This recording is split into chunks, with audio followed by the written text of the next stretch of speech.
All right, welcome everybody to the first episode of the Degenerate NFL podcast. Just two of us today, but there will be a rotation of people that you'll see on this show every week. Joining me is Zach.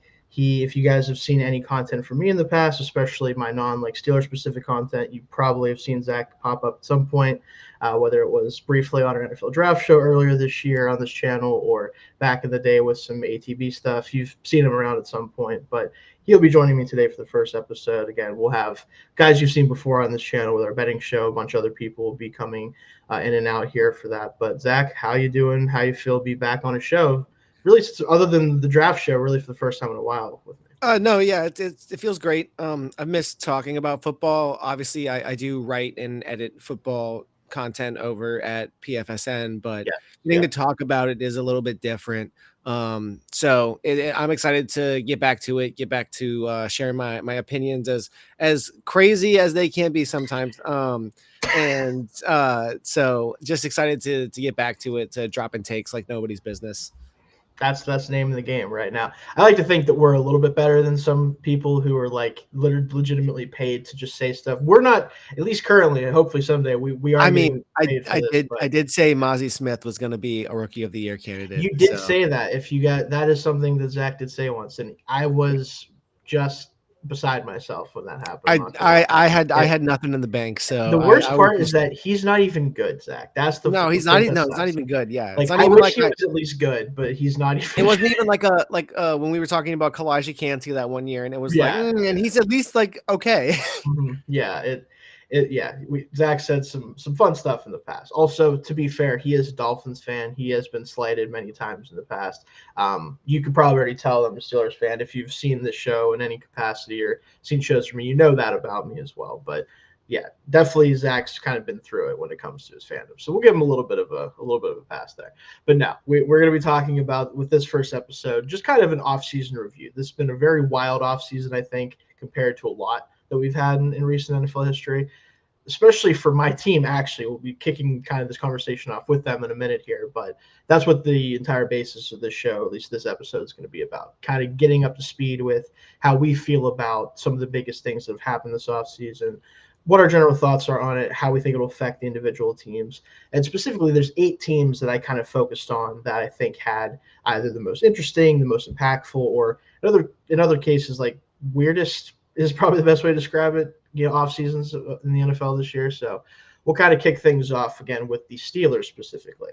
And Zach, you've probably just seen kind of how the Steelers have operated for a long time, just being a fan of the NFL. Calling this offseason uncharacteristic as I have here is kind of an understatement for them. This has been a very wild offseason by the Steelers standards and kind of been the standout offseason in the NFL, at least headlines wise, right? We'll see how much the impact is on the field at some point. We'll talk about that too. But just in terms of what they've done, they've truly dominated the headlines kind of from beginning to end this offseason. Yeah, I think part of this is possibly Mike Tomlin feeling a little bit of heat and pressure. I mean, Maybe. the winning streak is what it is, and I mean, like it's really cool. It's awesome. I mean, to have a team that is successful and plays good football. I mean, I would only be jealous of. Right, Um, right.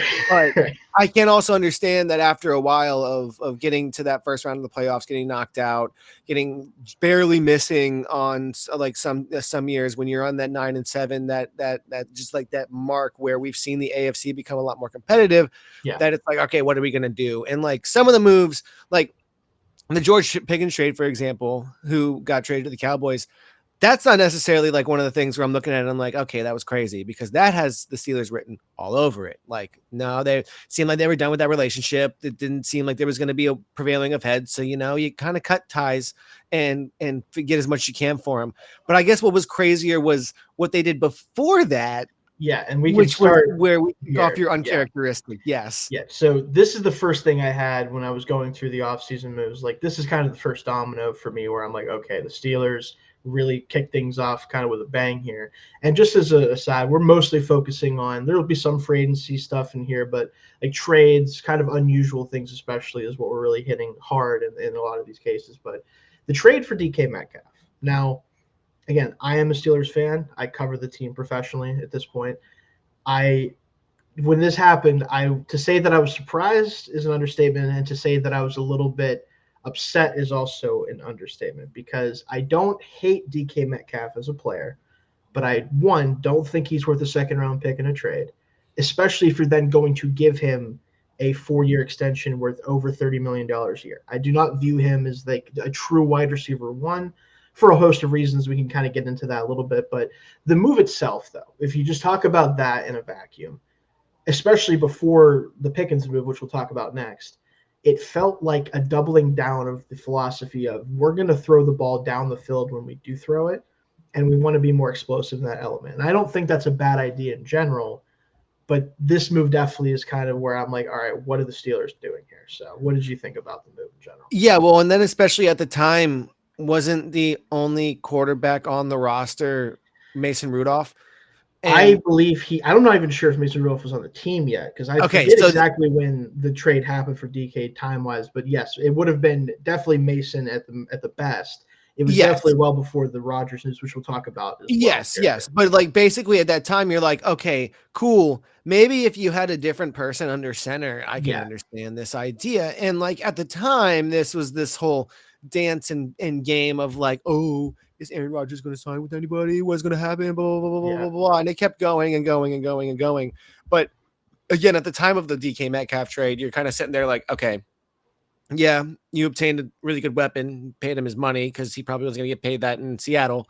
But yeah, who's throwing him the football? That's where it's like, okay, a little confused there. But like you definitely upgraded. You definitely got yourself another weapon to possibly get better at moving the ball down the field consistently. But again, who's going to be at the helm of doing that? yeah. And they did answer that a little bit later in the offseason. But before they did that, they traded George Pickens to the Cowboys, which I did think was necessary once you make Mhm. the DK Metcalf move. Because I will say I would have been interested to see how they could have made this work for a year with Pickens and Metcalf being true downfield kind of primary targets. But it did feel like Pickens' time in Pittsburgh was coming to an end. Honestly, whether Metcalf was there or not, the relationship kind of felt at best testy, at worst non really salvageable at that point. Then you see that trade to the Cowboys, after the draft. It makes a lot of sense for the Cowboys who are trying to maximize what they can do with the offensive core they do have. But for the Steelers as well, I think it made sense to get essentially a pick that is higher than they could have even gotten as the highest end on the comp pick next year for Pickens on his last year of his deal. So I think the deal Yeah. made sense, but it also was one of those things where now you're kind of in the same boat offensively at receiver that you were before you traded for Metcalf. You just kind of swapped Yeah. these two out. And exactly like you said, it was interesting. It would have been interesting to see if they could have made it work out, the two of Mhm. them, on like with the fact that DK Metcalf's deal was expiring, George Pickens' deal was expiring. Like maybe you're thinking, oh, one of the two of them, they can compete and whoever's better gets the deal. But then they just turned around and Immediately gave gave Metcalf the Pickens deal when the they got him. extension, Yeah, or they gave Metcalf the extension, and now you're sitting there like, oh no, so yeah, Pickens is the odd man out. So yeah, at this for sure. point, you have to trade him. There's not really, I mean, you don't have to, but you But might it as makes well get sense. some. Yeah, Yeah, it makes sense. You might as well get something yeah, now before things get worse. yeah, So yeah, I mean that, and again, that move, even if you eliminate the DK Metcalf situation entirely, that still would have made sense because yeah. again, it It was definitely going to seemed, happen most likely. yeah, Yeah, it was going to happen most likely. And again, you run the risk of if Pickens plays another season and people get even more pissed off at each other and sides get even worse, that like you're not going to end up being able trading him before the trade deadline or what you want to. So at this point, yeah, you're maximizing your value because yeah. you're eliminating the chance of something bad happening. Yeah, and the thing too, like for a lot of people who were a big fans of Pickens, and I think from a talent perspective, I certainly am in that boat. Like I think he's one of the more uniquely talented receivers in the league, and the way that he wins, and the fact that he is a true like special catcher of the football in a lot of situations. There's just too many of the little details playing the position he's missing, too many mistakes that he was making on the field, really more so than off the field. Like you can feel however you want off the field with him. He's not a bad guy. I don't think. I think he's just immature, and you can work with that if he's not making really terrible decisions, which he wasn't. But on the field, I think they were getting to a point where they didn't want that type of player receiver anymore. For the same reason they got rid of Deontay Johnson, which clearly was the right move based on how his season went last year. It just wasn't going to be a fit anymore. So getting a third round pick for a player that many people across the league apparently just were kind of out on trading for from those reports because of his kind of on-field demeanor, I think makes a lot of sense. And then, yeah, I mean, you can't have a wide receiver getting in fights with the DBs after the plays. And DK admittedly has had that issue in the past, but he's cleaned that up for the most part. Like he's definitely not as much of an on-field troublemaker. Oh yeah. So we'll see how that plays out. But then finally, and this is kind of the biggest domino for a minute, and then we had one that was maybe arguably just as big, but they finally, after months of speculation, and trust me, it was months, they signed Aaron Rodgers to a kind of a last hurrah type of deal where he's going to have an opportunity in an offense that is what he wants it to kind of be, where they're going to run the football a lot. He said that's important to him, all that good stuff. He's going to have an opportunity to maybe go out in a better way than he did if he would have ended it after his Jets tenure. So I'm pretty lukewarm on this deal and what he's going to offer. I think he's a better quarterback probably than Russell Wilson was, or at least a more diverse quarterback skill set wise, even at 42 years old. But I don't know how much he moves the needle ultimately. So it is one of those deals where I'm like, I guess I'm glad I don't have to watch Mason Rudolph for 17 games, but also how much better actually is he going to be than what we've gotten over the past 5 or so years? Well, I guess the real question is how much better is your offensive line than the New York Jets were last year? Right. And to be honest, I mean, you guys don't have that bad of an offensive line. There's a lot of potential. I think there's a lot of potential. Yes. The potential is there. How high they can climb in year one of this group is going to be interesting, but I think the potential is there for it to be at least top half of the league offensive line. Yeah, and that's where now once you sign Rodgers, the Metcalf thing makes more sense because, okay, yeah, you want somebody that's able to take the top off the defense, go deep, and win on contested balls because that's what Rodgers does. Unfortunately, that's a good point you bring up, Zach, because the fit, people would think, right, that the fit with DK is like that 50-50, like ball winner guy would make sense with Rodgers. But DK has been maybe the worst player at his position at that over the past couple of years in terms of winning those contested catches. And it's weird because a player of his size, you expect him to be good at that, but that's just not really his game. Like he is more of the catch and run threat, the actual true vertical threat, not the vertical threat in the 50-50 way that like a Pickens has been or guys like that, but more so the actually just stack and completely beat them off the line and catch something unders, like over the shoulder type of catches. So I'm going to be curious to see the man he has very underrated speed. But again, he is a speed threat more so than a size threat, which is interesting at his size. So yeah, because he's massive, and it's just like you look at him, and it's just like, oh my lord, like that's a unit. But then it's like, oh man, that's a fast moving unit. He's oh more my lord, speed than anything. It's interesting, but yeah, overall, I think Metcalf is a fine receiver one for a lot of offenses. It's just probably not at $30 million a year. That's kind of my ultimate breakdown of that. But the Aaron Rodgers side of it, again, considering what their options were, they weren't going to run it back with Russell Wilson. At least they shouldn't have. I think Fields still has a tiny bit left in the tank of maybe being a little bit better than he's been, and the Jets are taking that chance this year. But I don't necessarily blame them for just cutting bait on that after how that played out last year. Getting Rodgers is their best chance to remain competitive this year. And if there's anything the Steelers love, it's remaining just sort of competitive. So fits like a glove there. Yeah. And at that point, perfect. Zach, I don't know about you, but I was thinking, okay, the Steelers, they're done this offseason. Like at least major things. Like they've had their fill. Yes. They did the thing. They're good. And then we get one of the more interesting trades, I would say, of the last like 5 years, not necessarily because of impact, just because of the way it's structured. And yeah, Zach's going to have a lot to say about this one. Trading away Minkah Fitzpatrick back to the Dolphins. Yeah, he's back. Zach can wear his jersey again. For Jalen Ramsey, who did one out, and Jonnu Smith with like a pick swap in there. But it's really basically Jalen Ramsey and Jonnu Smith for Minkah Fitzpatrick.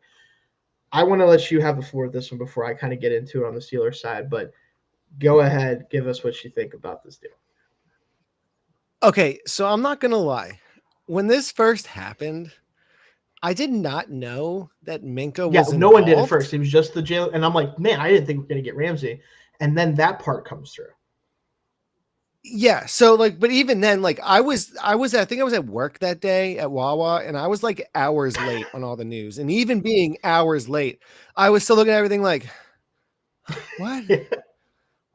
What's going on? And I saw everything, and then all of a sudden I'm like, wait, my jersey's alive again. Oh my God. Because the crazy part about this thing on my on my body right now is I asked my family for it for my Yeah, birthday, I remember that. I which remember is in this. Yeah. June. Which would be after the season, but we still hadn't traded him, and then all of a sudden, Minka Fitzpatrick and Brian Flores had a little like back and forth, whatever, and all of a sudden, my brand new jersey Yeah. was useless Top steam. because he got traded to the Steelers. I don't is he 29 I again? don't know what number he is, but I'm hoping he's fine. I don't know if they've Either announced it way, yet. he'll be Fitzpatrick. So Either way, it's back. It's amazing. I was a little happy. I'm not necessarily so happy about the outlook of Miami right. season this year, and I actually think that this is a good thing because I could be easily overwhelmed. I do think that there's a bit too much doom and gloom if you really look at everything and what the overall is the teams. And I know it's only the first day of training camp, but a lot of the word from the people in the organization and people that have been in and around have said that there's a new kind of like focus of or just like a new like era of or like aura of focus, and like everybody's really looking at last year as a failure and realizing like, oh man, we really like dropped the ball, things didn't work out well, and I hope that's the case. I'm not necessarily thrilled with the offseason moves that the Dolphins have made to do any of that, but that's a completely different story for probably another day, because I mean, one, there weren't that many, it just kind of was a mass exodus. And two, I don't necessarily think that like I think this is a wild card team at best. Like this is not last year where we're rolling the season. Miami is like, oh, this could be a team that's contending for the Super Bowl. That's not Miami at all.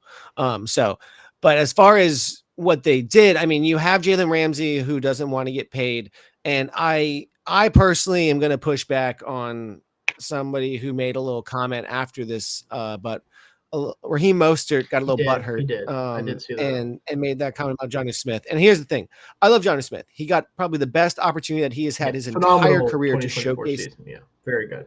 Yes, and he's I want to say one of those unique players who so many franchises have identified that he has that talent and he's gotten those chances, and it's never, oh, he doesn't have the talent. It's no. They messed him up. They messed up the system. They didn't, like, it's not, and it's true, because if you really look at it, like when he gets these opportunities, he's incredible.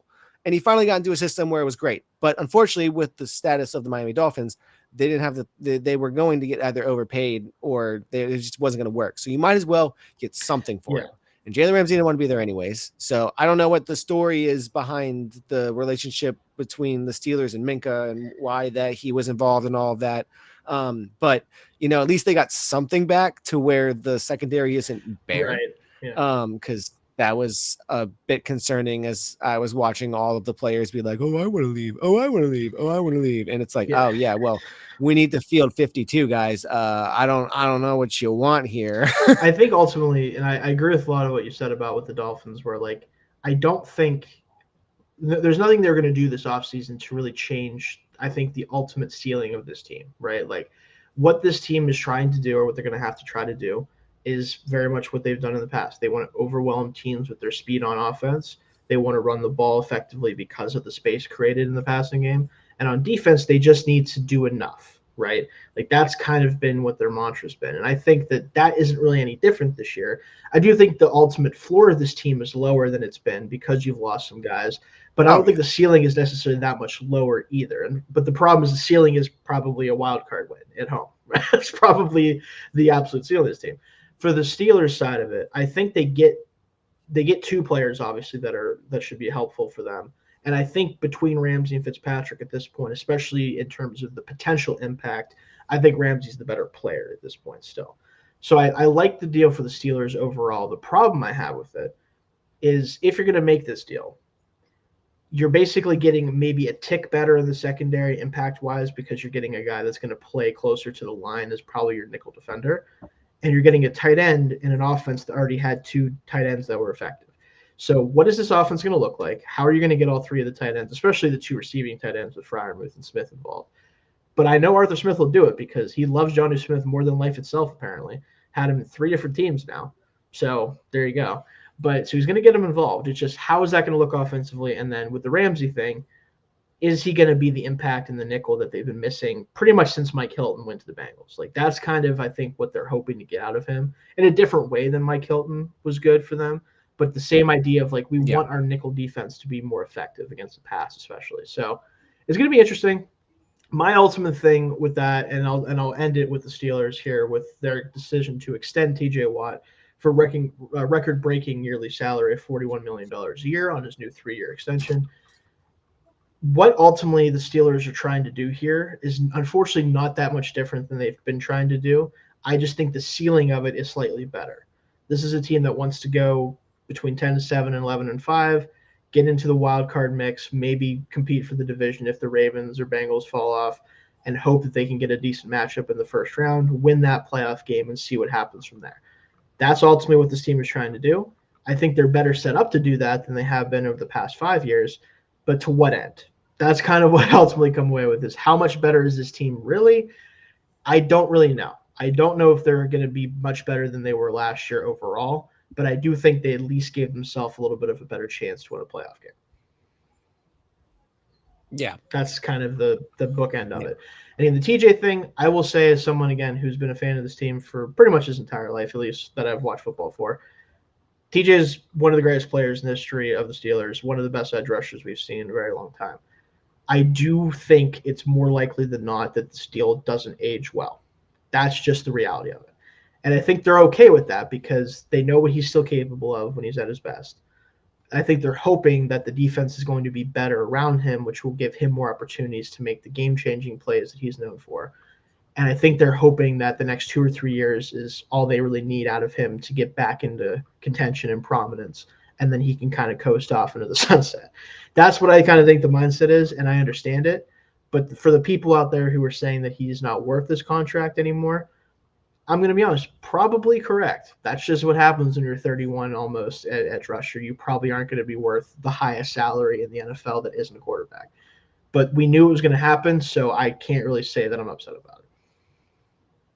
Yeah, if anything, the Steelers are just victims of bad timing. That was probably something definitely should have jumped on that earlier before Garrett, at least. Yeah, they definitely should have been in talks when, well, I guess before, well, during. Let me think. During the like whatever was going on between Myles Garrett and the Browns when he was like, "Oh, I'm not coming back." That's when the Steelers and TJ Watt needed to be like, "All right, we need to get something done right now," because. Yeah. But I can also understand it from TJ Watt's side to where you're like, "Oh, I want to hold out and wait to see what he gets because this is a division rival," and I definitely feel like that's not. That's where this gets even more crazy. Is that argument in particular is so divisive. That they have to know that the two of them have to know about that, and they have to be sitting there and Watt's like, oh well, I know he's going to get his, so let me wait till he gets his so I can get mine for sure. So it gets complicated. There's an element of that for sure, but again, we spent a lot of time with the Steelers. They did a lot of stuff, so I want to make sure we do that. But now I want to move on to a team that is also in the AFC, and I think also trying to kind of do a similar thing in terms of trying to get to the point where they're as competitive as they can be this year and for the next couple of years. And it's a team that you wouldn't have thought was trying to do that until they started making a lot of their big moves. The Raiders this offseason went all in on establishing competency. Yes, exactly. The Las Vegas Raiders, they go all in on trying to establish competency. And I say competency because the Raiders have not known competency outside of like a year or so every couple of years for a very long time. This has not been a consistent winning football team really for the last 2+ decades, if not longer. So this is what they're trying to accomplish this offseason. As our friends Jake and we're not on today, but they will be at some point. They'll talk a lot about it. Yes.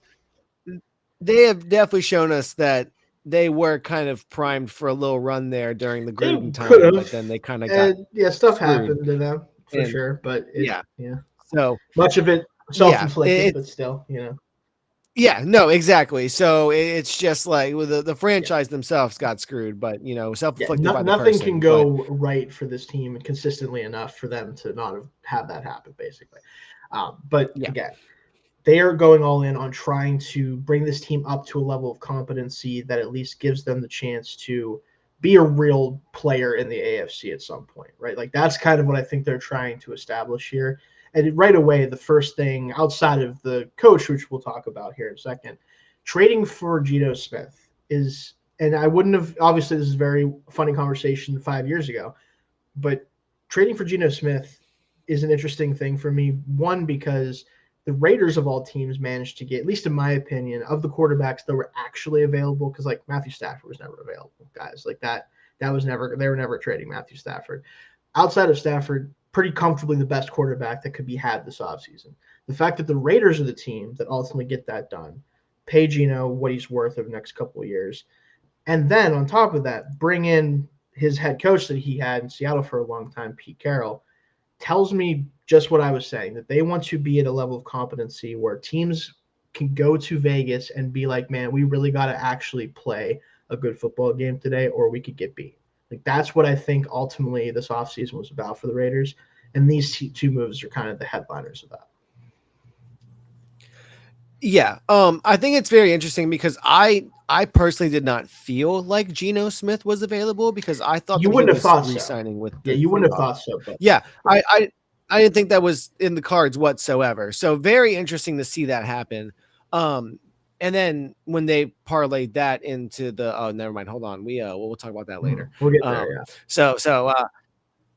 yeah. So very interesting. But then I guess when you back it up with Pete Carroll, and I guess I definitely thought that Carroll was going to stay in the Seahawks front office. That's what I thought too, longer. but I think he want, you know how much Pete Carroll loves to coach football. He wanted to get back in the seat. I think he knew that it was time for the Seahawks to move in a different direction, but I think he never thought that he shouldn't be coaching football for someone. So I think once the Raiders became a player for him, and I think there was a mutual interest there of like, this is a team that needs a coach like me. The Raiders knew, okay, we need a coach like Pete Carroll when we've been doing this weird coaching carousel thing for way too long. Like, you know what you're getting with Pete Carroll. A lot of the other guys that they've hired over the past decade, you didn't know for sure what you were getting with them. No, there's no questions about what Pete Carroll is bringing to your team. Now, you could ask questions about, is that going to be good for the long term? You could ask questions about, is it going to mean that they're going to be super competitive under him? Maybe, but you're going to get a level of competency that the organization just simply hasn't gotten for a very long time. Yeah, and I mean, that's two teams that did that this offseason with them, and then the Patriots with Mike Vrabel 100%. of just like getting guys that you know what you're going to get. We need somebody to come in and be the X's and O's person who loves football and can put the pen to paper for these dudes and make it make sense. Because like, and I also think that in another way, the front office in Vegas is sitting there looking at the Golden Knights and the incoming. Because let me tell you, I've been to a Golden Knights game, packed with Vegas fans, not with competing team fans. Really been a great thing for the NHL, I think, in general, is their success early on. Yes, and I think that part of the front office of the Raiders looks at this and says, well, hold on.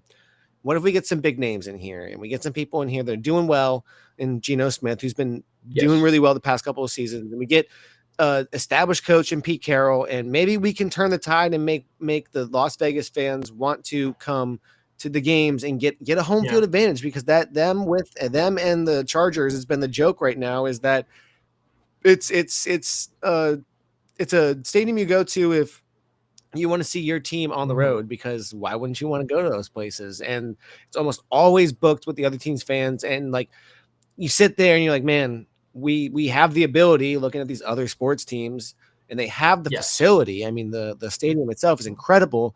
So you get some big names in here and you try to figure out, okay, how can we hype this crowd up to be Vegas fans and not be Vegas tourists? And I think that's doing these two things in particular really helped that, because and we'll get to a couple other things they did that I think are going to be really important for them this year and moving forward. But regardless of how you feel about Geno Smith, right? Like, objectively speaking, especially last year, he had a lot of like red zone turnovers. There's a lot like that type of stuff is going on. Over the past couple of years, when he has been kept clean, when he is just able to sit there in the pocket and make a throw, he is comfortably one of the 7 to 10 best quarterbacks in the sport.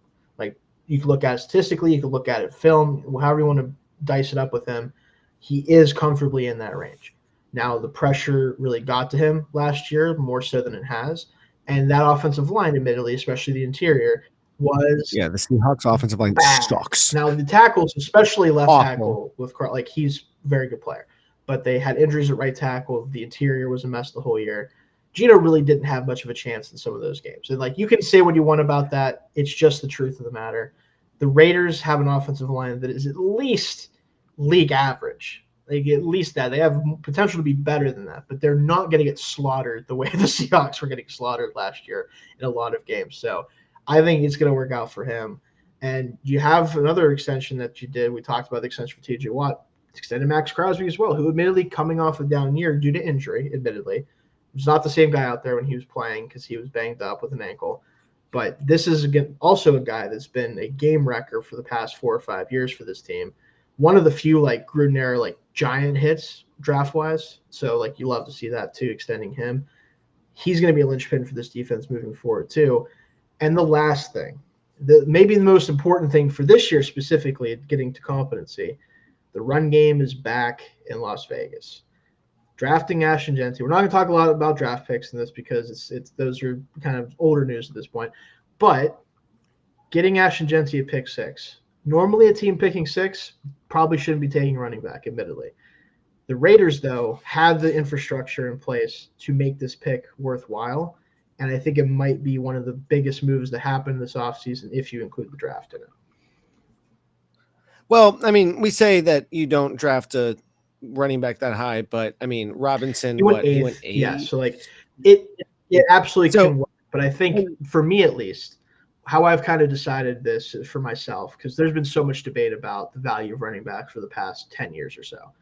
I think it's a 2-part question you have to ask yourself, right?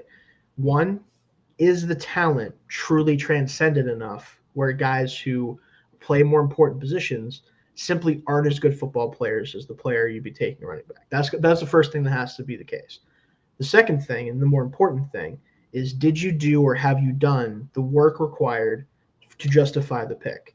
Do you have a quarterback? Yeah, they brought in Pete Carroll, of course, but do you have a quarterback in place that can be helped by that running game? Yes.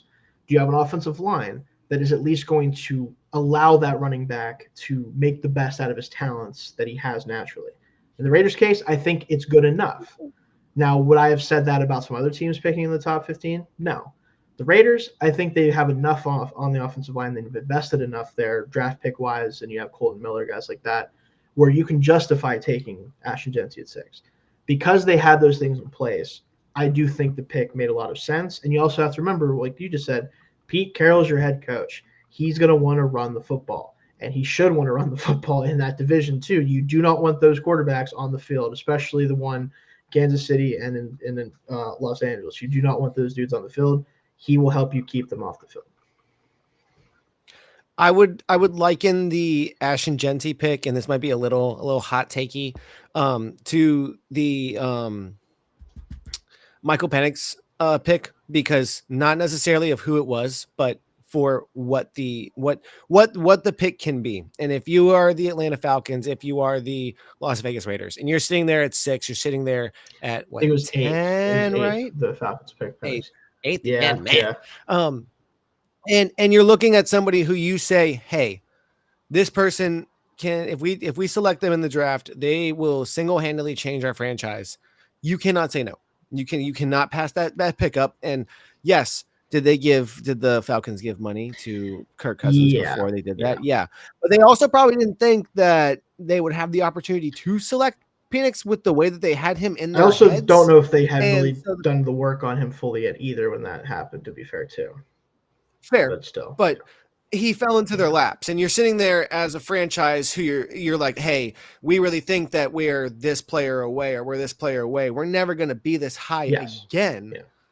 If we have the opportunity to take this player, we take this player. So now you're sitting here as the Las Vegas Raiders, and you're saying, hey, we just got the brand new coach that we think is going to help us out for the next couple of years. We just got the quarterback that think that can bridge the gap for a couple of years as well, and we don't have to worry about it. And we can invest some capital or whatever to figure out the long-term solution. Well, the help is staring us right in the face. I don't know why we don't take it. And like, yes, could you invest in the offensive line? Could you invest in the defensive line? Could you have at that point No, I mean quarterback would be in this class quite the in this class decision. now. But Yes. yeah, and I agree So with you. I think the point is like his talent wasn't like he was a top 3 player in the class, in my opinion. Not factoring in positional value, right? If you're at 6, you can take that player in a draft that I think was relatively top heavy. Now there's guys who like I think would have been very good picks there. You look at Armand Membu, who was picked right after him. Guys like down the board, even for me, Derek Carman was one of my favorite players in the class. The Steelers got, luckily for me. But in general, there weren't players on the board that were you could absolutely say without a doubt were better football players in National Dynasty at pick 6. You probably couldn't say that after pick 3. So like realistically, you could take that player, especially for a team again that their goal is to get to a level of competency that they have not consistently held for more than a year at a time for again decades at this point. So overall, really happy for the Raiders fans out there, including our friends who again will be on here at some point, hopefully, Dalton, Jake. But moving on to another team that is also in the AFC, a lot of AFC teams, a lot of things. That's which you kind of have to in that conference. The Bengals double down on their offense first approach, and I have a lot to say about this. Now, I am a Steelers fan. I do need to preface this again because I'm going to say some not so nice things about this team. However, I think personally, Zach, you can tell me if I'm wrong, they've earned it. They've absolutely earned some criticism with how they've kind of gone about things. Oh, yes, So yes. now I'm going to start with something that is generally viewed as a positive by most people, and I'm not saying it can't be, but it is very unique. So that's why I want to start with the extensions for both Jamar Chase and T. Higgins, making them the most expensive receiver duo in NFL history, and not just money, but in terms of percentage of the cap. I don't have the exact number pulled up, but if you guys have never watched the Bootleg Football podcast with Brett Coleman and EJ Snyder, great guys, definitely watch their stuff. They recently did a breakdown of the Bengals and talked about some numbers like that. The cap percentage for these two is over 20%. I know it's definitely over it. It's I think just slightly over 20% of the cap for this year specifically, right, coming up. No receiver duo, at least that is we have data for cap-wise, has ever accounted for that much of the salary cap in any given season. There's been teams that have been close, but no team has had that much of their cap space allotted to just 2 receivers, right? That is something that could potentially be fine, but it's literally never been done in the history of the sport. It is that no one has had their cap set up this way, and it is very interesting to see how they're going to manage to do that with where the defense is because of some other moves we're going to talk about here in a second, or really non-moves. But how do you feel about this kind of decision to extend both of them, Zach? So I pulled it up. The cap number for Joe Burrow is just a skosh under $46 million, right? T. Higgins comes in at a skosh over 24 million for this year, right? Specifically, and Jamar comes in at 23.5 million. So that means that your 2 receivers together are taking up more cap space than your quarterback. And your good quarterback, and not just good, great quarterback on a market extension. Yes, which thank God you got him on a deal already. Because if you hadn't, man, that wasn't going to happen. Right. I just don't necessarily understand what they do from here because they don't have the space to really do much else. And you're really, really, really hoping that your draft picks hit unless you don't. Again, I mean, unless we'll talk about that in a second. Yeah. Again, what the Bengals are trying to do is when you pay your wide receivers, you can't pay your other players. In theory, you can't, right? Or at least it makes it harder to do so. And I think the issue of the Bengals is twofold. One, they kind of caved to Joe Burrow being like, I want both my receivers. And I'm not saying that he's wrong to want that, but it isn't probably the best team building strategy when you already have one absolutely dynamic number 1 wide receiver in Jamar Chase. You can build a receiving core if you can draft well, which they have not for the most part. You can build a receiving core around him that is more than good enough for the offense to be a top 5 unit, even not even just a top 10 unit. But what you can't do, even with you had this guy, is you can't pay T. Higgins and then also pay Trey Hendrickson the amount of money he deserves. Because now Trey Hendrickson's in Florida as camp's about to start. Yep. So he's in your team's neck of the woods right now. Maybe you could skip and jump over there.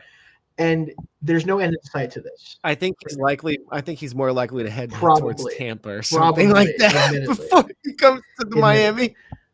But this continued contract standoff with Trey Hendrickson with no end in sight is one of the stranger kind of offseason debacles I've seen in a long time, because it's not one of those deals where it's like, well, guys coming off a season where it's like, I don't know if we want to extend him long term, and he hasn't done enough. This dude has led the league in sacks for the past 2 years on a defense that has no one else of note on it. And you got him on a bargain. Absolutely, you got him on a bargain from New Orleans. $16 million a year currently on his deal. And yeah, you got him on a bargain from New Orleans, because I remember when he was playing for New Orleans, because they had some issues on the defensive line and he took over. And, it's not like during the entire time he sat there and was like, yo, I need my money. He showed you that he was his pride a lot of times because he could have asked for money before this, because he's been out playing the deal from the second he set foot on the field for them. And it's not his fault. He plays in the AFC North, and y'all just have these ridiculous defensive ends and linebackers that are just. And again, he's exactly. Not even, so, but he's just like, he's not even asking for that as far as we've seen too. He's not asking for $40 million, despite outproducing, honestly, over the last 2 years. Like, just raw production has outproduced TJ Watt by a little bit. And you can say that Watt's still more impactful because he is with run defense and everything else. But again, no one has as many sacks as Hendrickson has over the past 2 years in the NFL. He does deserve at least a sizable guaranteed amount of money on a new contract. And for some reason, and it's not even just the T. Higgins deal, like that's probably impacting it, but they could figure it out. They have chosen to play hardball with the only player on their defense who for a fact is going to be an impact most of the time. You cannot say that about any other player on this defense, and it's why they were 9-8 last year, despite Joe Burrow absolutely lighting every team he played pretty much up after the first 4 games of the year. They just could not win enough games with their defense, and they're not going to win more if he's not on the field.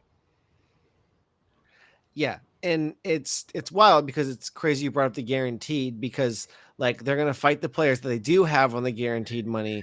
Then they're also going to fight the players that they don't have yet signed on the guaranteed money, because it's not even like their draft picks want to stay with them, which this situation is insane. Let's talk about it. Let's talk. So Shamar Stewart, the edge rusher out of Texas A&M, one of the more polarizing draft prospects in this past year's class. I wasn't as high as the high people on him. I wasn't as low on the low people on him.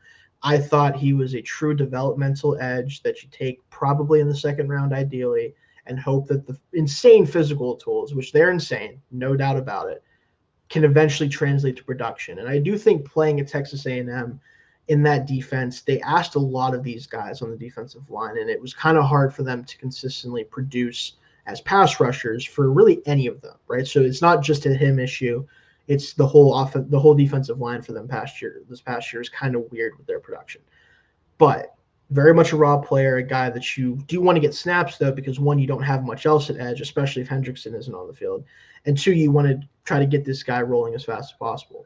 They decide this year that they're going to introduce new contract language that hasn't been in their contracts for first-round picks in the past. Basically, just sum it up, and you can look up the more specifics. I don't want to get into the nitty-gritty of that. But essentially would void his guarantees if he got into really any trouble, apparently, not just legal trouble, but fined by the league or whatever, could potentially void all of his contract guarantees, basically leaving the Bengals in a position to cut him if they want and not owe him any money. And Shamar Stewart rightfully is saying, you thought highly enough of me to draft me at pick 17, but yet you want to introduce this new contract language to basically make my deal null and void if you see fit, if something happens that's bad enough based on the contract. I'm not signing that shit either. There's not for a team that has consistently shown that they don't want to pay their players if they don't have to. You cannot justify. You got to at least give me a warning first. You got to at least. I can't show up to the facility one day and they're like, yeah, no, you were giving the side eye a bit too hard, and we thought that was a bit too aggressive. And no, we don't know you that money anymore. Sorry, man. Figure Especially something out. for a player that I'm sure he's well aware of the fact that he is a raw player. He has a ways to go in terms of becoming an every down NFL starter. he doesn't want to have to worry about like every single thing he does. And again, I don't know how deep this goes. If you listen to the Bengals, it's like, I don't want to have to pay a guy in jail. I'm like, you're not going to pay that guy. If I'm sorry, he's going to be on the commissioner's list or what. You're not paying that dude. Okay. You're not worried. You just want to be able to get out of stuff because you made a pick that is risky. It is. Like, everyone knows it, that it might not work out. And you want to try to make sure you can save some extra cash if it doesn't. That's what this is about to me. If I'm Shamar Stewart, I'm telling him to kick rocks for as long as I can. Maybe he'll do the whole thing. Maybe he will go in the draft again next year. Maybe he'll sue the NCAA because everyone else is, and maybe he'll be allowed to go back to Texas A&M and play. I don't know what's going to happen, but we'll see. From what I've seen, and as far as saying that Trey Hendrickson was in Florida, I do know for a fact that Shamar Stewart was he's practicing in Texas. He's like kind of at practice. That's why I don't know. And he still has eligibility. And the way that this is supposed to work with this is that the players do have some like way of fighting back here, and they can sit out. And there is some belief that if he wants to, he should be able to play another season with Texas A&M. He would have to challenge the legal ruling on that because that would be illegal under current rules. But again, what are the rules with the NCAA anymore? Oh, well, I mean, with NIL, all the money stuff is kind of thrown out the window. Yeah. Now, if I were him, though, I would maybe just stay with the program and practice and not play because, God forbid, you already know that you were drafted as a first-round pick. And I mean, I don't want to say how it's going to be viewed from other franchises. This will put a stink on him, that they don't. No matter what, even if teams don't agree with the way the Bengals are doing it. Well, see, and that's where I would hope that some of these teams would look at them and say, hey, you know what? He might still be a first-round talent. He still deserves to be drafted in the first round because at that point, it's not necessarily about is he a first-round talent or not. The whole thing with first round is do you have the fifth-year option? And if you think that somebody that you still have the fifth-year option on, then you should still do that. Now, were the Bengals the only ones that thought that they should draft him in the first round? That's different. But I don't think that him standing 10 toes on language, if those franchises agree with it being wrong, I don't think that should necessarily like cause them to not want to. I think what the key thing is, though, is I think teams are going to know that a lot of teams won't, and then they will therefore be able to wait on him if he does go back. Like, they'll be able to artificially lower his value, one, because he's out of football for a year if he doesn't get to go back to Texas A&M, and two, the next year's class is supposed to be a little bit more talented than the past years. That we always say that, but we'll see if that happens. He would naturally slide down a little bit, right? And again, maybe it's still what he thinks is best for his career long term to do it that way. But I do totally understand where he's coming from with so far his conversations with the Bengals. So it's gonna be very interesting. The Bengals are, again, they're the way that they're playing this, they're gonna have to win games the same way they did last year. And getting even to 9-8 last year with the way this team was set up was difficult. And that was with Trey Hendrickson leading the league in sacks. I don't know he's going to be on this team if you don't pay him. It sure seems like he's willing to sit out if he has to. He doesn't want to get paid $16 million when guys are getting paid 2.5 times that now to do what he does. I think he's going to sit out if they don't pay him. So we'll see how that plays out. Yeah. Moving on to another team that we've talked about some of their moves already through just talking about some other teams' moves, but the Seahawks blow up their offensive core essentially. They say, listen, we're going to move things around. We're going to try some different stuff. It's not working the way we want to right now. I'm curious kind of your thoughts on this too, but also I'm still debating in my own mind of like, do I like this for them ultimately, or do I think they blew it up a year early? We'll talk about that. The main thing they did here, and this was to kind of take care of the quarterback situation because they moved on from Geno Smith, as we talked about before, signed Sam Darnold to a 3-year deal. Now, Sam Darnold was really awesome for like 14 games last year for the Vikings. He was phenomenal, like truly like phenomenal. The problem is those 3 or 4 games that he wasn't so phenomenal is for the same reasons that Sam Darnold wasn't good before last year. His ability to handle pressure. As we talked about earlier when we talked about Geno Smith, the Seahawks offensive line was dreadful last year when it comes to allowing pressure.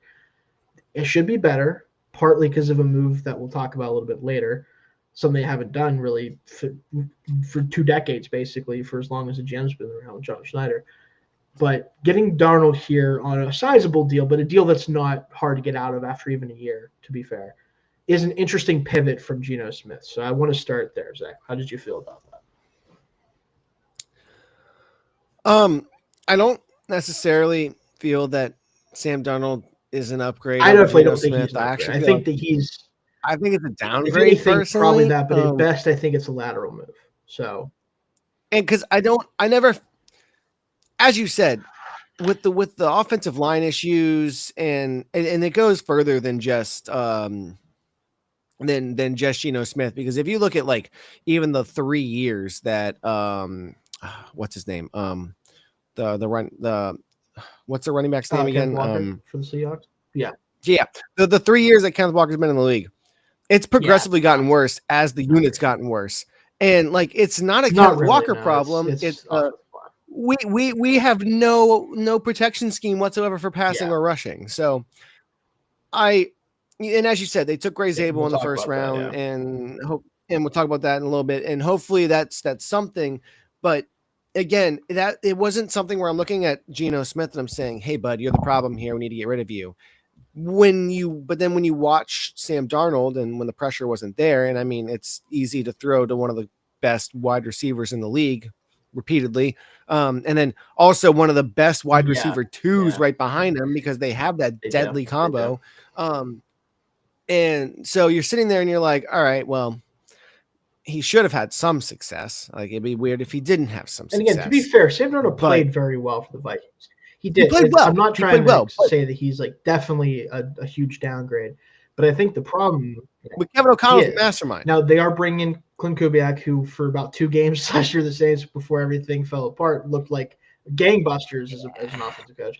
And it's a similar scheme to what Darnold just had a ton of success in. So I think that the chance for Darnold to be a similar caliber of player, even if the numbers maybe don't play out the same way, but the same type of player is there. However, I think Sam Darnold at this point, his best outcome, despite being about 7 years or so younger, I think maybe even more than that than Geno is at this point, is Geno Smith. Like I think the version of Geno Smith the Seahawks have gotten over the past 3 years is kind of what Sam Darnold's best outcome is, because they're very similar in the sense that they have big, powerful arms. They want to take shots down the field. They want to push the ball. But when they are pressured, things do kind of – Geno much less so than Darnold at this point, but still more so than some other quarterbacks, do start to struggle a little bit. Darnold, though, has a long way to go against pressure to even get up to where Geno was last year. So I think that's kind of what you're hoping for. But again, he is much younger. He is cheaper. I do understand it to a degree, but I do think this is kind of a bridge situation. I don't necessarily think they view him as kind of the long-term answer, and that makes it a little different. So, well, and then also more interestingly for the Seahawks compared to the Vikings is Sam Darnold was backed by an incredible defense. Yeah, very well coached defense specifically. Yeah. And the Seahawks don't necessarily. I mean, I wouldn't say that they have a bad top 10 defense unit last year overall. So. Okay, well, I guess they're a little bit better than I thought. Is the coach there now in the defensive mind. So I think the Seahawks floor is not that much lower than it was, because the defense should be even better in a new season with more time to kind of develop those players in that scheme.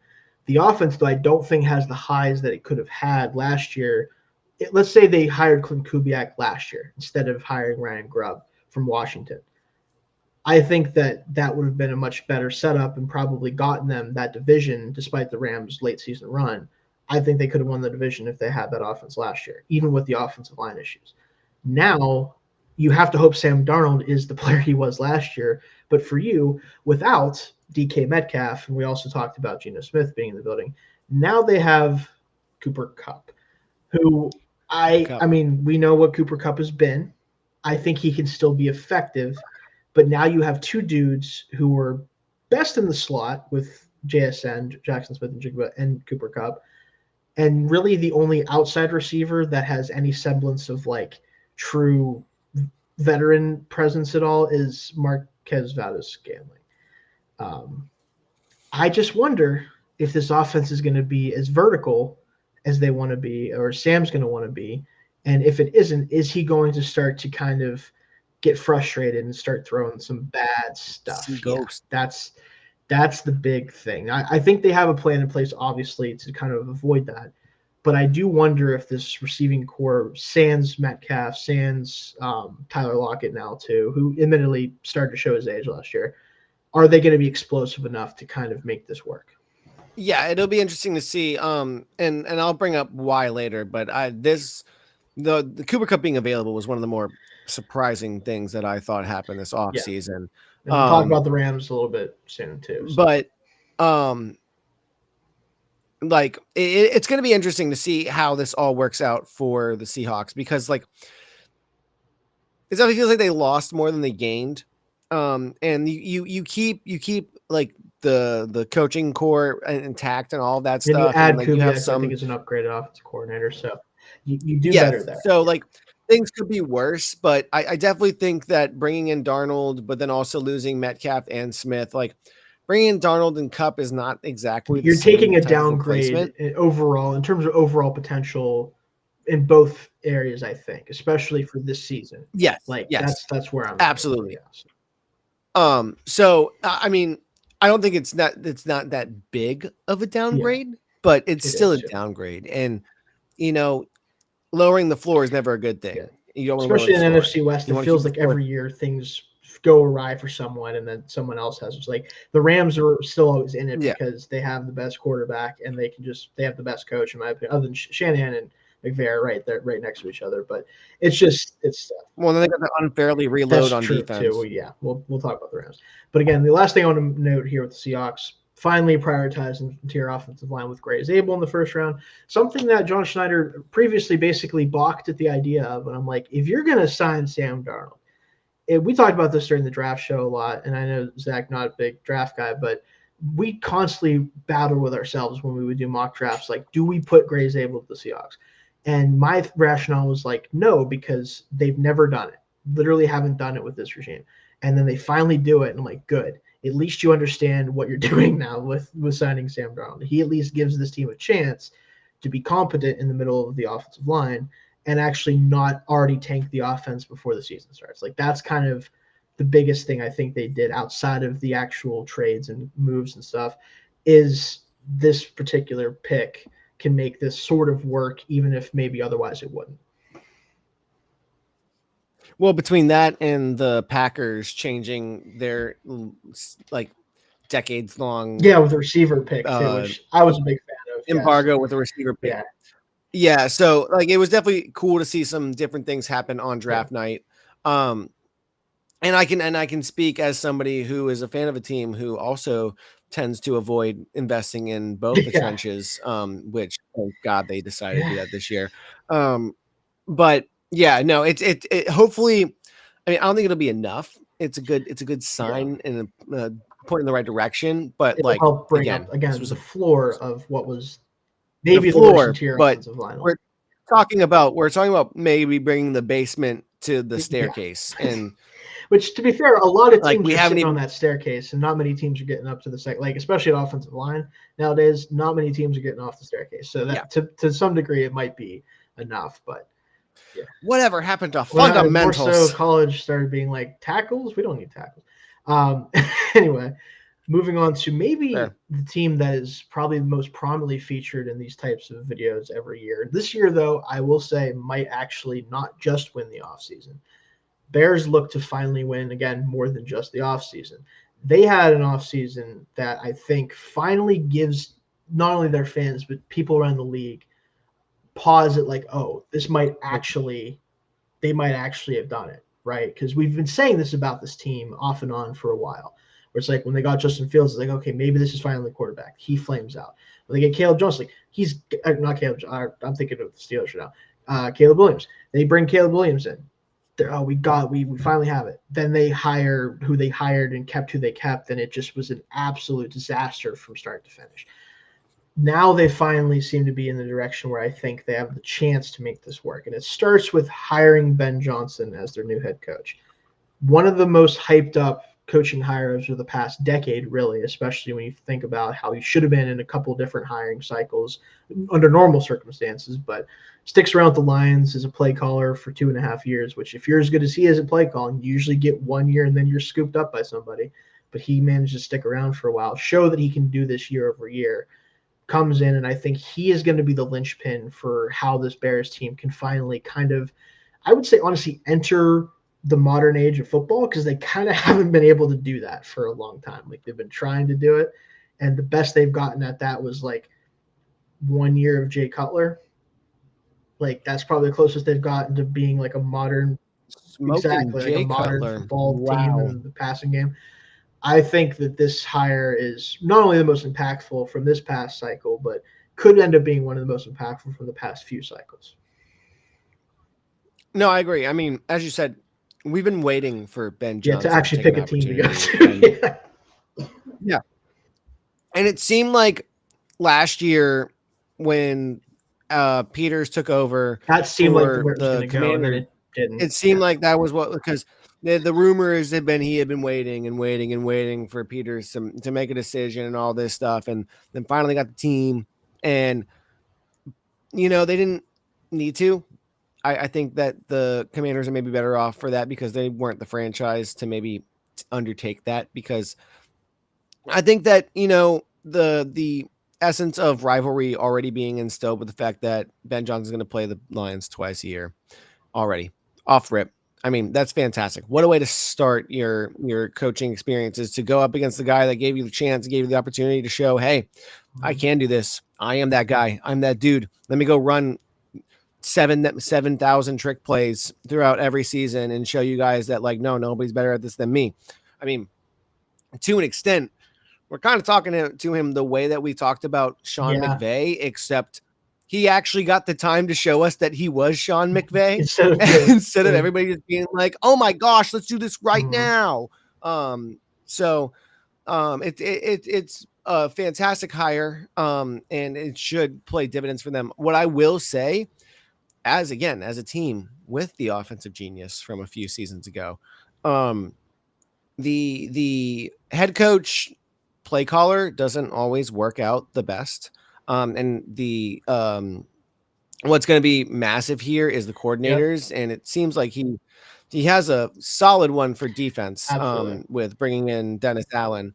But it's I've definitely found it at times where I'd rather Mike McDaniel be an overall voice for the entire team and not just head stuck in offense, like, oh man, we're doing bad on defense, well, you guys should go take care of that. Well, no, you're the head coach, you need to be involved in that as well. So I don't want Johnson to be fully in depth on offense to where it's going to cause issues with other units in the team. Yeah, and I think that's not going to be the case with Ben Johnson. Like, he comes from the school of Dan Campbell, right? Like, this is a guy who's been around maybe the most, like, the best example of what proper coaching leadership can be in the modern era. That's what Dan Campbell's personified with the Lions, and Johnson's been there with him pretty much every step of the way since that process started. Been a big part of why that worked. And I think just looking at the way the Bears attack the offseason, we're going to talk about that part of it in a second, but you can tell that Ben Johnson is trying to establish the same type of culture that he has become accustomed to as a member of the Lions. And that's been the secret sauce for the Lions. It's not just been their player acquisition, which has been very good. It's not just their hiring of coaches. It's how they get the players to sign up for and do what they need them to do every day, every week, every game. That's been what separated the Lions from the version of them that first started with Campbell, where they just didn't have the talent, but they played hard. Now they have the talent, and they're playing hard, and they're being coached properly. That's how you get a team that, without injuries, probably makes an NFC title game run last year at the very least. Like, if they don't get so banged up, we already saw them go to the title game the year before. That team was primed to do the same thing again. They still might, even without Ben Johnson there. Like, they've established that much of a culture. So I think that's what he's trying to do. And you alluded to it, bring in Dennis Allen to be the defensive coordinator. You can say whatever you want about Dennis Allen's tenure with the Saints. You can say however you want to say about it. This dude can coach defense. That much we know. Yeah, and to be fair to Dennis Allen, before he became the head coach, he was the defensive coordinator, and they were fantastic. He was damn good at doing it. And again, this allows him to have a guy in his staff that has done this before, who has been a head coach. Maybe not a super successful one, but has done the job. Doesn't have to be micromanaged. Doesn't have to be like, well, I'm going to take over this. Like, he can basically say, barring some major issues, the defense is yours to do with as you feel fit. And that does give him the freedom to allow himself to really establish this offensive culture and this offensive system with his guys, while he then develops more of that all around, like, I'm going to touch every part of the team. I think he knows for his offense to work and for it to get to where it needs to go, he does have to spend most of his time with the offensive players to start things off before he can kind of meld with other guys. Bringing in Dennis Allen allows you to do that because there isn't many guys more experienced than him at this point, right? Been around for a very long time and has a lot of really good defenses under his belt. So that's a huge thing, and maybe more important than even that, the way that Ryan Poles, admittedly probably under the direction of Ben Johnson to some degree, the way they've attacked the offensive line this offseason in particular has been maybe the most transformative thing the Bears could have done in this offseason. Getting Joe Thuney and Jonah Jackson, who admittedly Jonah Jackson's been banged up, but when he hasn't been banged up, has experience with this offensive system, with his days with the Lions. Is a very solid guard, better than what they got last year. And Joe Thuney is one of the best pass protectors in football at his position. This offensive line, when you include then as well Drew Dahlman at center, who's a great zone center for this run game, bring in Dayo Odeyingbo, who's a great big edge for that kind of Dennis Allen defense is known for those bigger, more powerful edges, which some people aren't a fan of that, but he loves them, so you need to give him some. And Grady Jarrett, too, from the Falcons, all on 3-year deals. These are going to kind of be the centerpieces for this rebuild, where they're going to be able to be much better on both fronts. And that's been the biggest issue for the Bears for the past really decade. Both fronts have just not been good enough to win football games. Yeah, and I mean, it's pretty much a blueprint in the NFL. If you want to win, you have to invest in the trenches, and that's the trenches, Zach. What do you mean? Your team has never done. No, sorry. Anyway. Yeah, I know it sucks. Well, I mean, they used to at least have a defense. You know, we had. And to be fair, your edge rushers should be good, but they never play. So, to be, well, you know, here's both of them getting on the field this year together. But yeah, no, it was amazing to see. Like you said, Brian Poles maybe under the direction of. I think that interview, you know, was like, it might. How many big dudes can we get tomorrow? And he was like, "We'll get as many as you want." And so, if we're being honest, though, when we look at the team last year, I mean, production was a problem. It was horrible. And like Caleb Williams was fighting for his life. The running backs couldn't do anything, and you're sitting there like, okay, well, maybe this offense could do something, but we don't know because they don't have the time. Spam Keenan Allen. It's like, what are we in 2024? What are we anyway? Yeah, let's not worry about it. It's nice to see them making the proper moves, though, to actually let us see the potential from Caleb Williams. Let us see the potential from this offense. Let us see the potential from some of the pieces that they do have on the defense, but have been let down by a lack of pass rush or a lack of pressure, a lack of penetration in the run game. So, you know, you have to make these moves if you want to be a serious team. And you look at the Green Bay Packers, who have enjoyed decades on decades of quarterback stability and know how to build a team. And then you have the Minnesota Vikings, who stay competitive. And then you have the Lions, who have become one of the best teams in the entire league. And you're like, all right, well, we have to make splashes. We have to do something. And that's what they did. They went and they got some players to vastly improve this offense and this defense to get to the point where, all right, can we make some noise? Can we make some headway? And we'll see what happens if all the pieces fit together. But it's going to be interesting to see under Johnson to see how he does this first year. And this NFC North could get ugly. Like, I'm talking like every team fighting for their life for 11 wins this time around, because these teams all have the talent and now the coaching in particular with the Bears to actually like compete, not with just each other, but the rest of the conference. So it's going to be interesting kind of see how it shakes out. I do think the Bears have to start. Yeah, they have to start at 4th for now, but they could make some noise. We'll have to see kind of how things play out. But let's jump over to another team that I think did an interesting thing this offseason. It's the same. It's just a different variation of what they've been doing really since they won the Super Bowl in 2021. The Rams keep their Super Bowl aspirations going for another season, and I say that because they made some key decisions that I think mostly make sense, but also just were going to happen. The number one being retain Matthew Stafford after entertaining offers. And I do think I said earlier that I don't think he was ever available. I think like he could have been had for the right price, but the right price wasn't coming. Like, you weren't offering enough for the Rams to say, you know what, we're gonna kick this thing off a year early and get rid of him now. Like, yeah. Hey, Matthew Stafford and Tom Brady were at a ski resort in Utah You at the never same know. time. No, but again, I think if Stafford was moved, it was only because they got a Godfather offer from a team stupid enough to Yeah. as good as Matthew Stafford is, giving up significant Geno Smith went for a third. That's fine. You can give 35-year-old Geno Smith up for a third. That's okay. You can give up a third. It would have taken a first-round pick plus to get Matthew Stafford, I think, and I don't know if any team was willing to do that. So they retained Matthew Stafford. They rework his deal.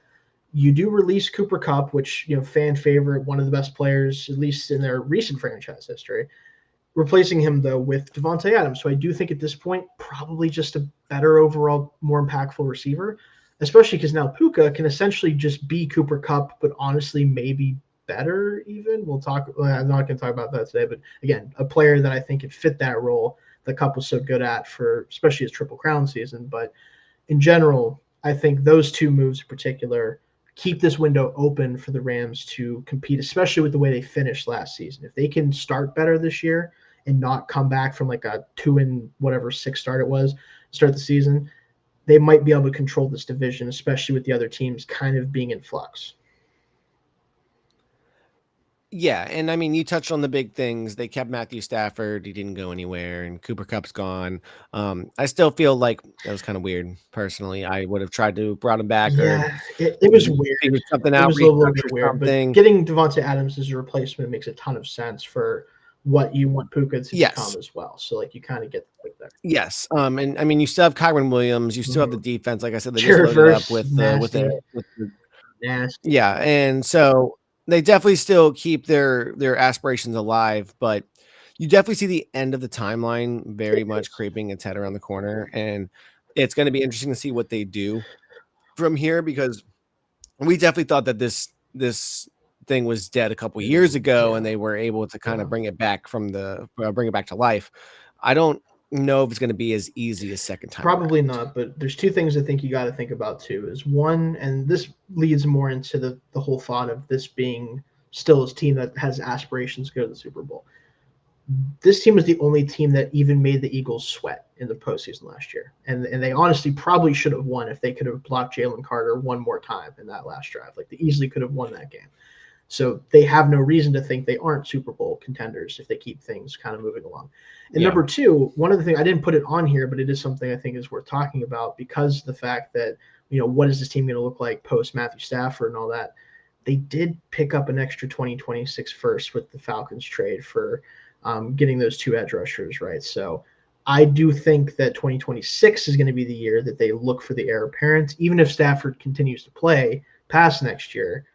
I think that's when they're looking to do There's that. no reason why you Right, can't sit him. exactly. You should probably in most situations, especially if he can sit behind Yes. Matthew Stafford of all people, and Sean McVay's offense too. So realistically, that's probably when they take their shot on kind of the future there. But Yeah. two more teams that I want to talk about and kind of what they did this offseason before we get out of here. Number one with the Commanders here, this is who I want to talk about. They make a huge splash to kind of keep the 2024 momentum going. At least that's the plan. And I think the two moves, They made a few the two splashes. moves they made that I think are the most impactful, I do think do make sense now. They do have to figure out the Terry McLaurin contract situation because he has to be on the field for this team. But assuming he is, you trade for Laramie Tunsil, who, despite some penalty issues, and Laramie Tunsil very well, Zach, some penalty issues and some things like that, still one of the best pure pass protecting left tackles in the league. Hey, Laramie Tunsil's the GOAT. That's exactly. all I have to say. Best ever. I mean, can't speak more highly of him. Exactly. But you get Laramie Tunsil here, again, still one of the best pass protectors in the sport, for Jaden Daniels to kind of try to keep this offense moving in the right direction. You trade for Deebo Samuel, who admittedly probably at best is 80% of Deebo Samuel at his best, but 80% of Deebo Samuel is a lot better than whoever was receiver 2 for this team last year. So if he could Luke McCaffrey. Yeah. So if he can be the guy that can kind of help take some pressure off Terry in the pass game, that'd be great, even if he is more of just a design touch guy at this point. You do release Jonathan Allen, who had his ups and downs with his team, but at his best is one of the best interior players in the sport.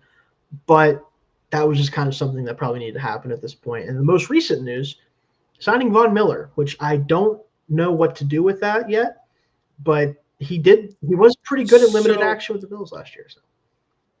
Yes, so I have a friend who is a Commanders fan at work, and the Raiders signed Jamal Adams. Oh, did they? Interesting. Well, throw that now. Jamal Adams in 2025 is that's that's a whole we'll wait and see on that.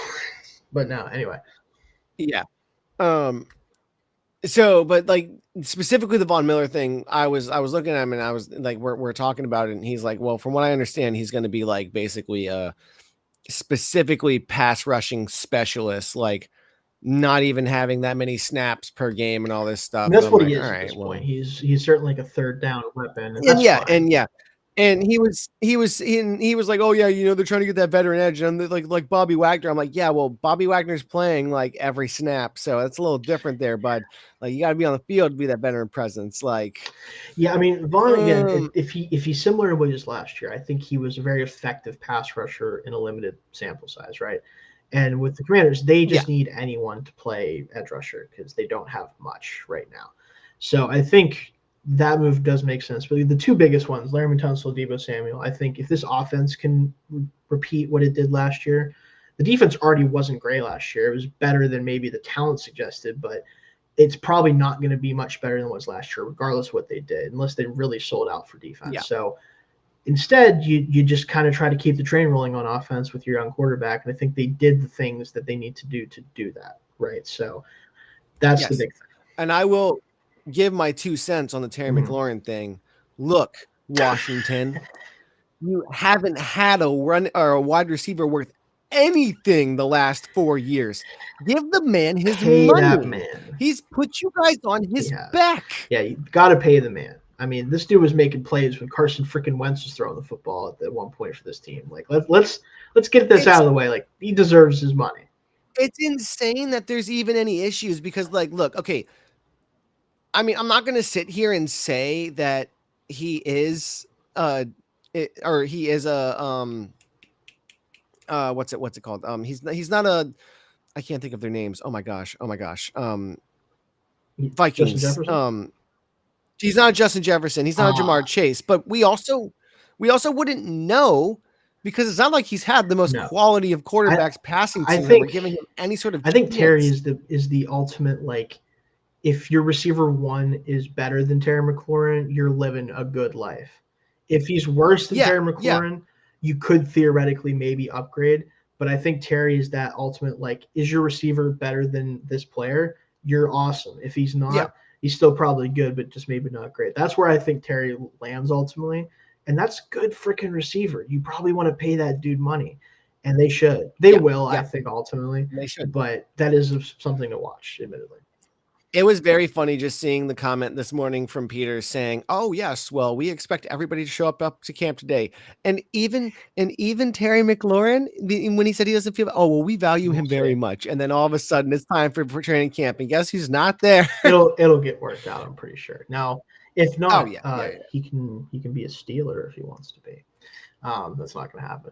Anyway, moving on to the last team, and I threw this team on here because I just had to, because what a strange situation that this team finds itself in the big 2025.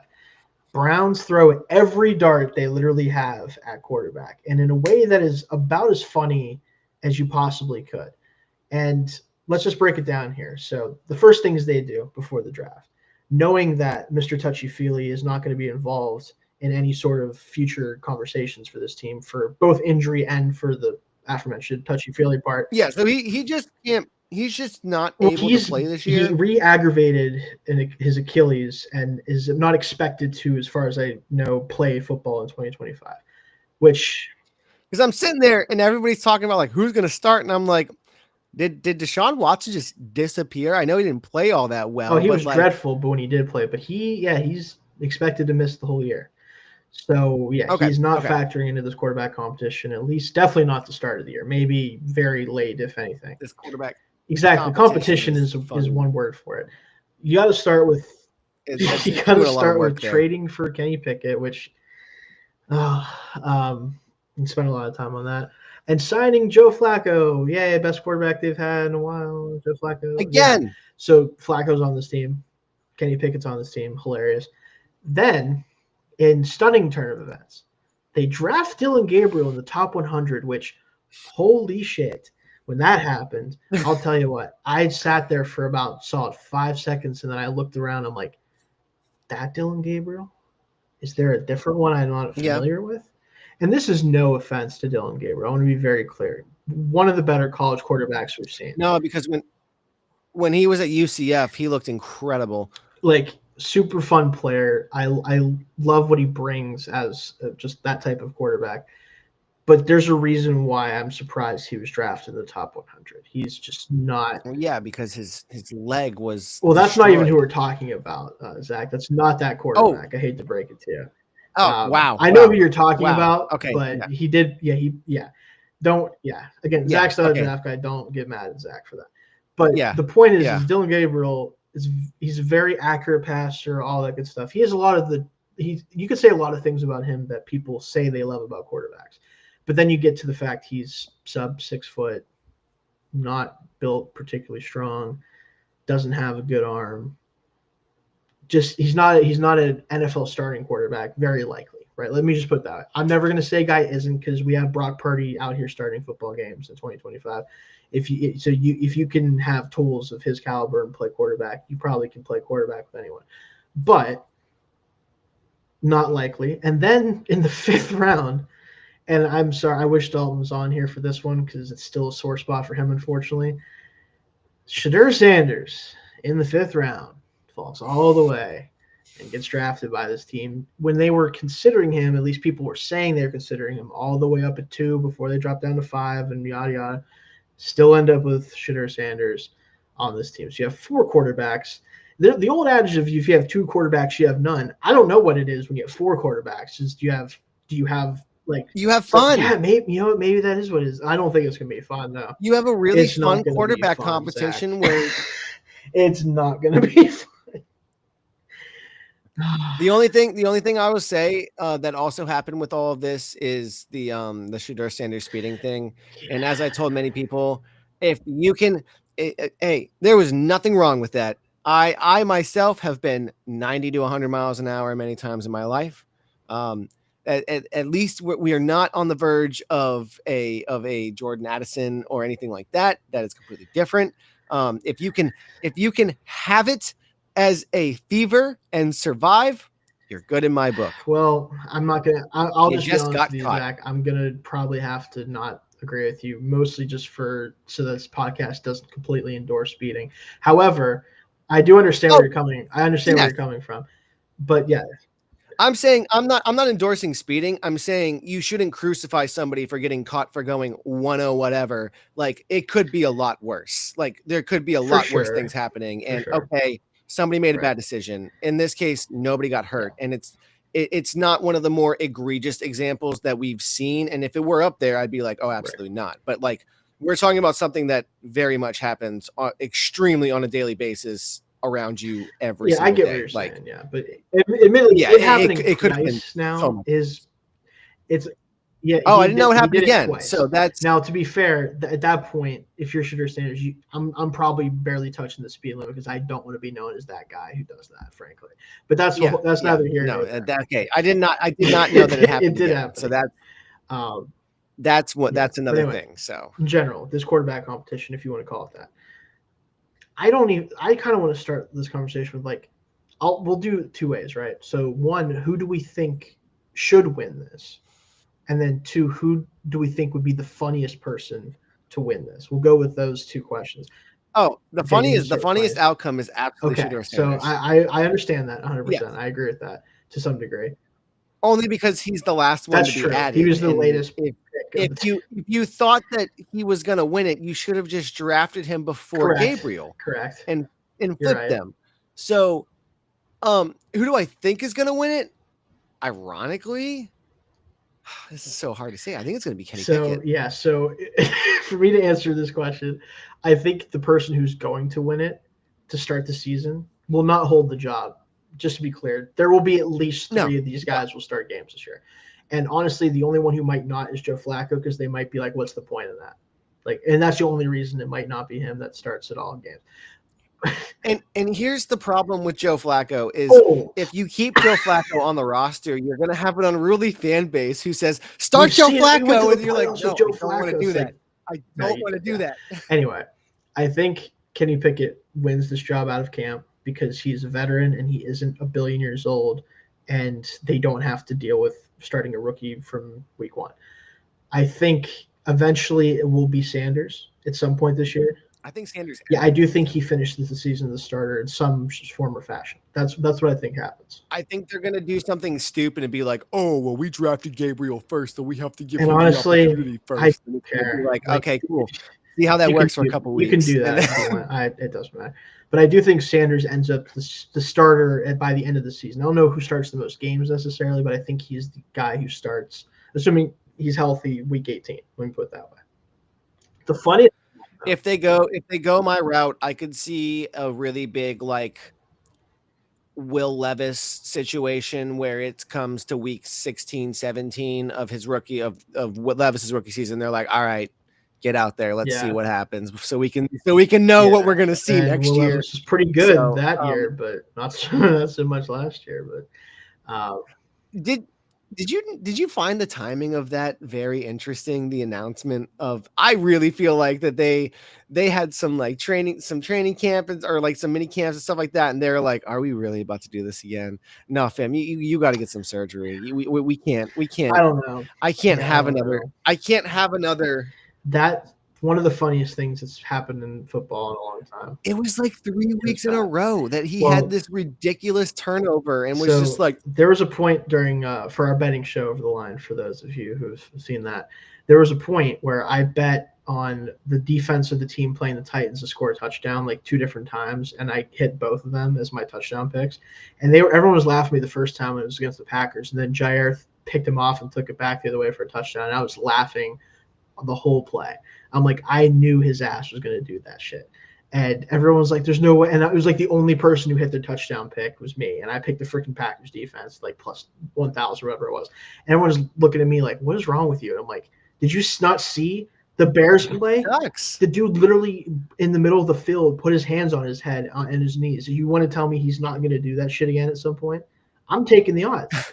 At this point, they should put minus odds on it just so people don't hit it so freaking hard. Like, absolutely. Will Levis is neither here nor in Cleveland. Maybe someday, but I do think the funniest one though would be Dylan Gabriel, simply because watching this offense try to function with a quarterback with the skill set that he has, which is very limited, unfortunately for him, would just be very funny to watch. Like it just simply would, because Kenny Pickett's going to do some funny shit, but he might actually make some throws here and there because he does have an NFL arm. Yeah. He was the first round pick. I was there. I was there, man. I watched it, man. No, so I do think that's the funniest outcome would be Dylan Gabriel, just because not only was he overdrafted, but he was the first quarterback they drafted.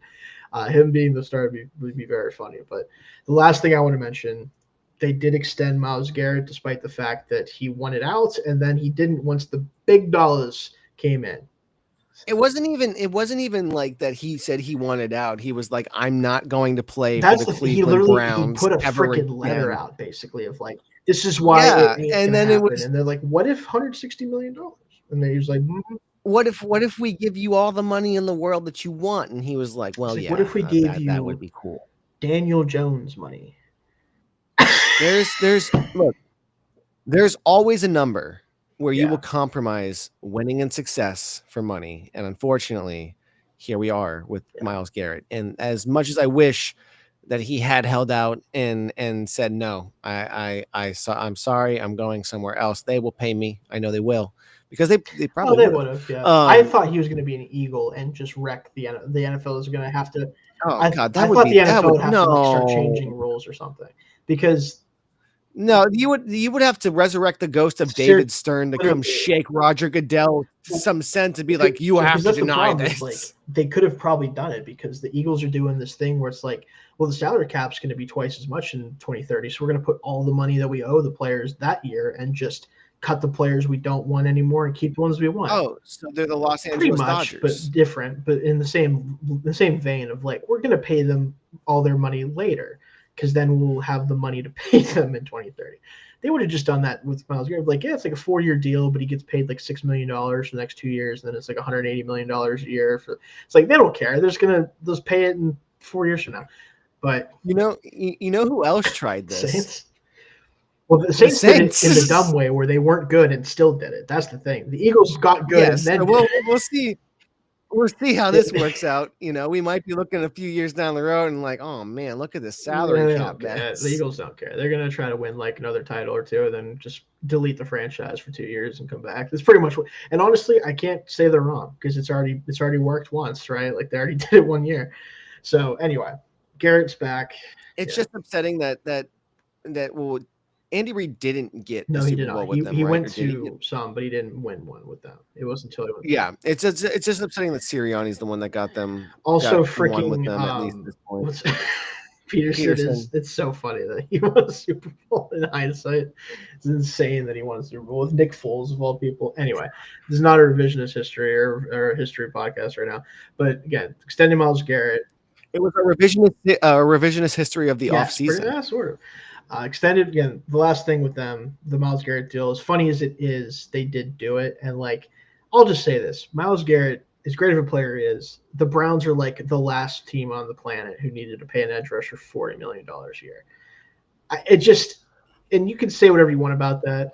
But you invest in the trenches. Yeah, the trenches from 4 years from now will be really good. Hopefully, with Garrett being like 33. He could age really well because he's already so athletic. I get it, but like this team is not going to be good for probably his whole extension. So it's like, is it worth it? Yeah. Would you have rather had like whatever mountain of assets the team would have been willing to give you? Probably, but I also get that they still have to field a team, and Myles Garrett makes it a lot easier to be taken seriously as a defense. So I get that, but it's tough. It's tough in Cleveland right now. Well, and if I was anybody on that roster when they decided to make the move for Mr. Massage Parlor, I would have said like, no, I'm out, because like maybe a few years ago you could have held out and been like, okay, well, look, this happened, but maybe he'll bring some of that stuff from Houston and be good. But then he decided to not be good anymore and pulled almost a worse Albert Hainsworth or something like that. I don't think it's been discussed plenty, and I think this is a good way to end this podcast because we're talking about the Browns.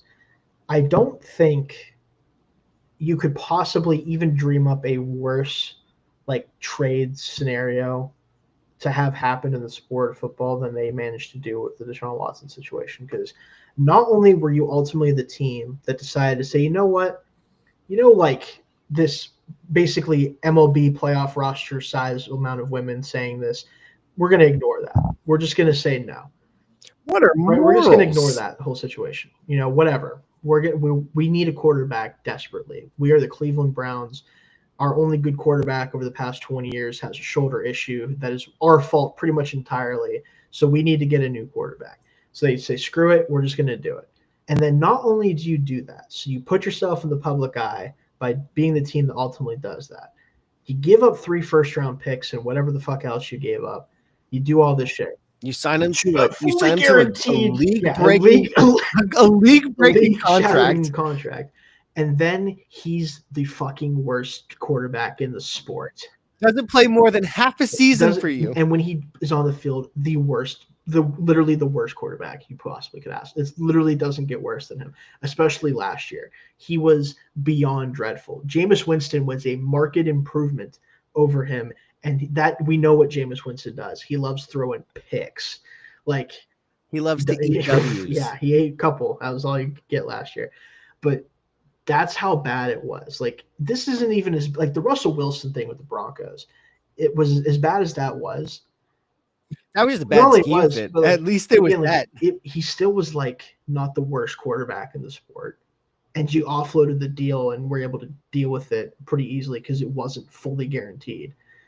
I don't know if you could possibly have a worse trade in a sport because for 50 different reasons, it didn't have to happen. And it's just so funny to think about years later now that like they did that. It's incredible.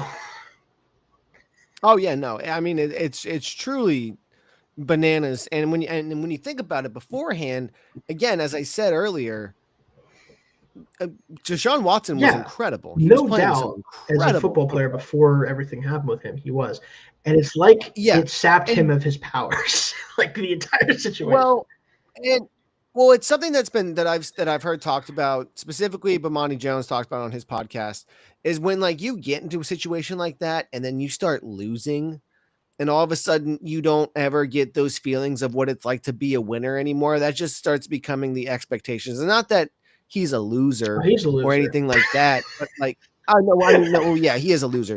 But when you're absent from the feeling of Yeah, winning, it can be hard to get back there, and then that starts to affect more than just the quality of the team. It starts affecting your yeah, performance and all this stuff. So like we're talking about a dude who's like, yes, struggled mostly because of his own decisions, but it's very hard to fight out of that sometimes. And you like as much as some people try, that gloom can just stay over, and they can, I mean, people talk about losing hobbies and stuff like that. It can be things like this where you're like, oh well, I'm not good at it anymore, so whatever. This just happens to be his job and he gets paid a lot of money to do that, so it's a problem for the Cleveland Browns, and now they have to go about a way of figuring out what to do because he can't play football yeah. anymore. Not only did he not play when he was healthy, now he isn't healthy, and basically he's just an anchor sitting there until they decide to drop him into the Atlantic Ocean as soon as possible.